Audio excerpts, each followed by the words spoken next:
Hi all, hope you are doing your test series very well. And in this video, we will discuss about the syllabus for the coming test, that is test 10, which will be conducted on March 7th this month, and the test will be on Indian polity.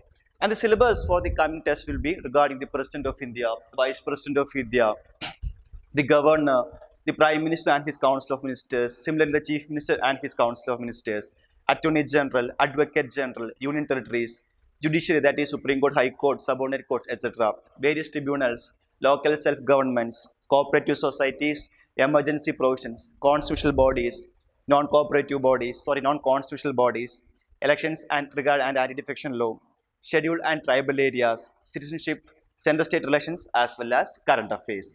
So when you go through the topic president, you must clearly study all these things like regarding the election procedure and what kind of election method is used for the election of president and his or her electoral college, qualifications, how impeachment will be done, and the various powers of the president of India, that is regarding legislative powers, executive powers, judicial powers, financial powers, and also regarding veto power, ordinance making power, pardoning power. So when you study all those provisions, please go through the constitutional provisions regarding that is regarding the article number. See, some cases articles are important for us, and we have discussed all those things in our classes. So what all articles or what all amendments or what all verdicts of Supreme Court we have learned under the class is important for us from exam perspective. So please note down that clearly.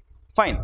Similarly, regarding vice president, again you must note down regarding the election procedure, electoral college, his qualifications, how he can be removed, various functions. See, vice president is also the chairman, SOF chairman of Rajya Sabha. So all those functions you must note down, and we must compare the office of Vice President of India with that of the Vice President of US. There are some comparisons. So all those things must be clear with you.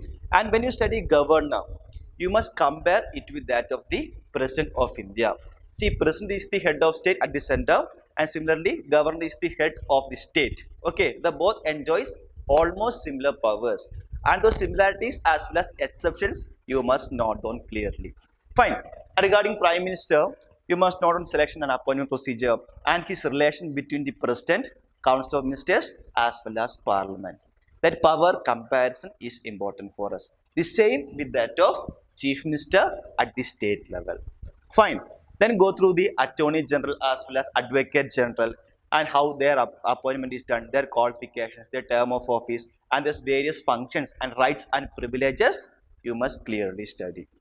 Fine. Then regarding Union Territory, how administration is carrying on those areas. See, the administration of states and union territories is different. So what is the difference between the states and union territory is important. And among union territories, there are some exceptions like Puducherry, Delhi, as well as Jammu and Kashmir. Why? Because they have legislature. So their administration is carrying on in a different manner. So all those things, please note down, including their constitutional provisions. Right. Again, regarding judiciary, that is Supreme Court, High Court, subordinate courts, all those things. Again, regarding Supreme Court, you must note down what? The appointment procedure, regarding collegium system, the qualifications to be judge of Supreme Court, the removal procedure, how the independence is maintained, and various jurisdictions of Supreme Court like original, appellate, advisory, rejurisdiction, so on. So you must clearly study. The same regarding the High Court also. Again, regarding subordinate courts, again, other composition and the various powers of subordinate courts, that is sessions and regarding civil and criminal, all those things will be asked in the test as well as for the preliminary examinations. Okay, and again regarding the local self-governments like panchayats and municipalities, you must know deeply regarding that 73rd Constitutional Amendment Act as well as 74th Amendment Act, and also various committees associated with the Panchayat Raj institutions, and its important recommendations also are important for us from exam perspective. Okay, and the compulsory provisions as well as voluntary provisions included in the 73rd Amendment Act, as well as the items included under the 11th schedule and the 12th schedules are asked. Okay, see that things are very much important for us from prelims perspective. So please kindly note down all those provisions regarding cooperative societies. Then regarding emergency provisions, what is actually emergency, why it is done, when and who can declare emergency, all those provisions regarding national emergency, state emergency, as well as financial emergency, and the effects of those emergencies in our country.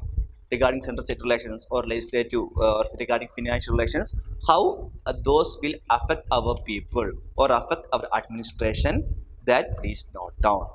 And regarding various constitutional bodies, say example election commission or CAG, finance commission, UPSC and all, when you come across a constitutional body or a non-constitutional body, you must clearly note on its constitution, its composition of members and the qualification of their members and how they can be removed and their functions and roles plus their limitations, because limitations can be asked as an exception in UPSC. UPSC can trick you through some statements by knowing all those limitations as well. So please note on all these things, that is the constitution, composition, qualification of members, removal procedure, their functions or their roles as well as limitations. You clearly study for those all those constitutional bodies as well as non-constitutional bodies.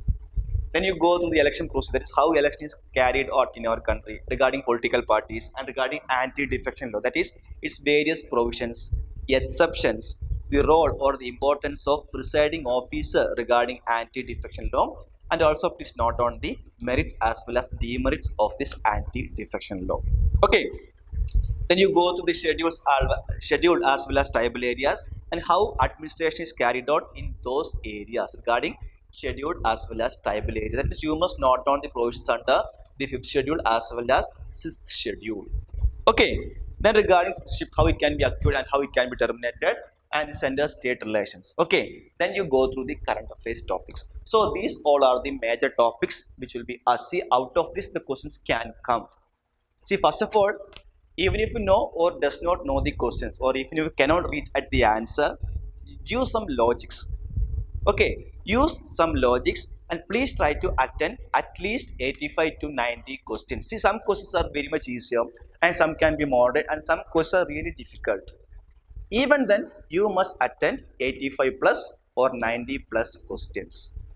Okay, so try to improve that attitude of writing more number of questions. Okay, see, answer may go wrong, not an issue, but try to write more answers. Okay, so that's all I want to share with you, and all the very best for exam. See you then. Bye.